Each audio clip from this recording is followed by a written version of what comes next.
This is a magnificent place. Look around. Look around. Look at all that we have. Look at the liberty that we have. Oh, I know you can't grab it and you can't hold it. It's not actually physically tangible. But look what it's created. A truly stellar society. Now, I've spent the first 10 or 15 minutes of this show talking about the magnificence of this society because I'm doing something that the President of the United States never does. What the Speaker of the House never does. What the Senate Majority Leader never does. They don't see this country the way you and I do.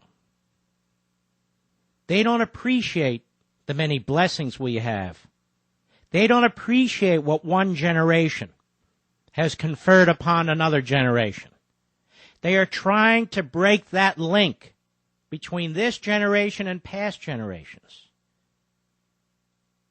by ripping daily at the foundations of this society.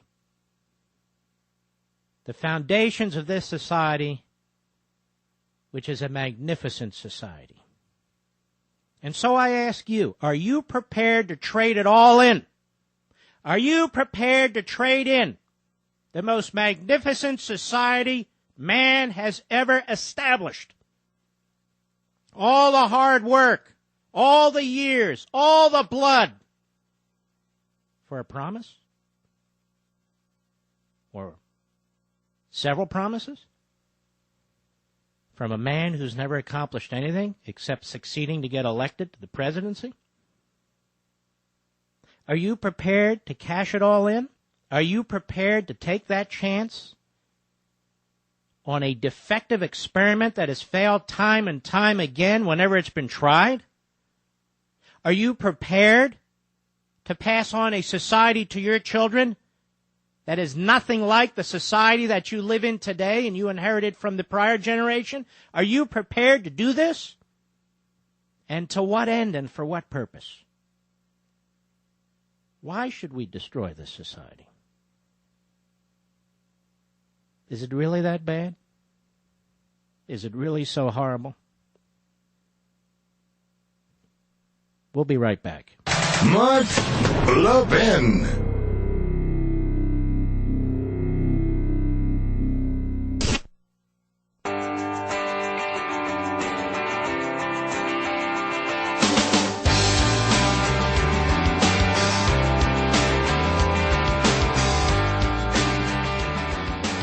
You know, folks, this is the whole point of liberty and tyranny. Tyranny is something that's very easy to express, to talk about, to promote. It appeals to the worst aspects of humanity. And it exploits man's imperfections. And so if something goes wrong, what you do is you assign responsibility, if you're a charismatic demagogue, to your opponents. Or to processes that you don't like capitalism. Meanwhile, if something goes wrong or something's not right in government, sure, you acknowledge it, and then you explain the problem is we don't have enough resources. That is, we don't have enough of your liberty and your treasure. We need more of your private property so we can perfect this. That's the struggle we're involved in today. Today, there is no question in my mind, and I think in the minds of many of you, that we live in a soft tyranny. No, you don't feel it. You're not dragged off to a gulag. I'm not talking about that. But your liberty is being more and more restrained and confined. Some ways directly, but most ways indirectly. You're being punished. They're using the law, perverting it, and the economy to suppress you.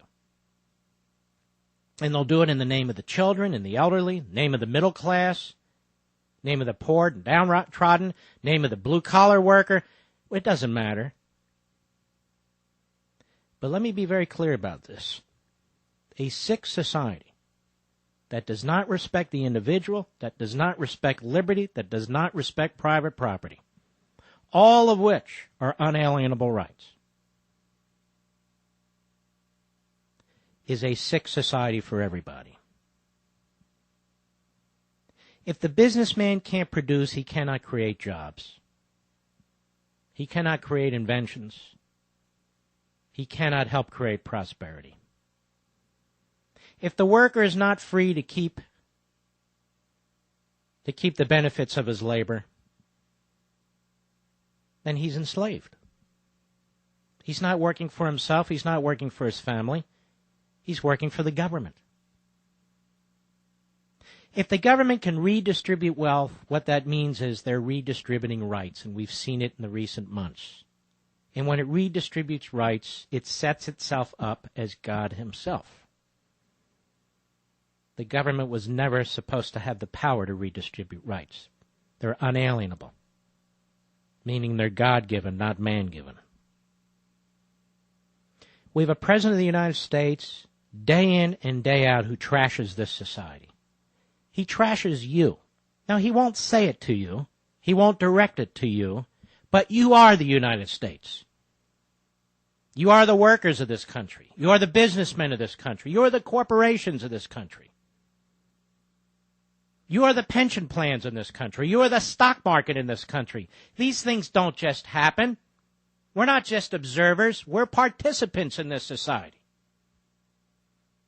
And so when he says, I want change and I want transformation and there's too much greed and we need more government, he's attacking you. He's undermining you. We'll be right back.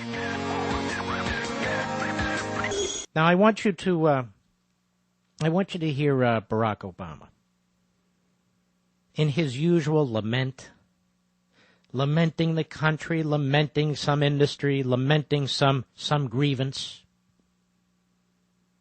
By the way, I should say this. I've been thinking about it, so I'm just going to go ahead and say it.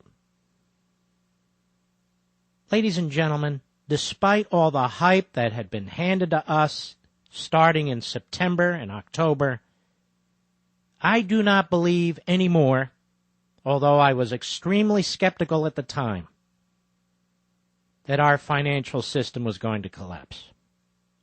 I don't believe it anymore. I'll tell you why.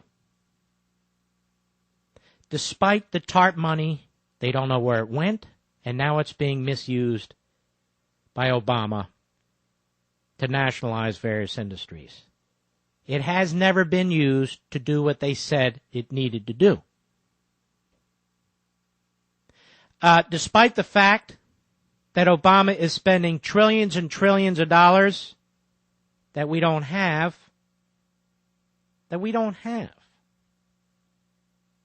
It just doesn't make sense that if our financial system is hurting, that we would put a historic pressure on it like that.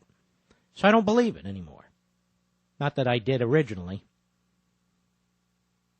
But the TARP was money, hundreds of billions of dollars, $700 billion slush fund, as I called it at the time, for a president. I don't care which president, a president, violates every conceivable notion of separation of powers and limited government, and has not been used as they said it would be used. So much for the financial system. And as I say, the utterly reckless, at historic levels, spending, deficit spending, again shows me that this was never about our financial system, and always about government and the politicians in Washington seizing as much power for themselves from the private sector and you and me as possible. And it is playing out right now.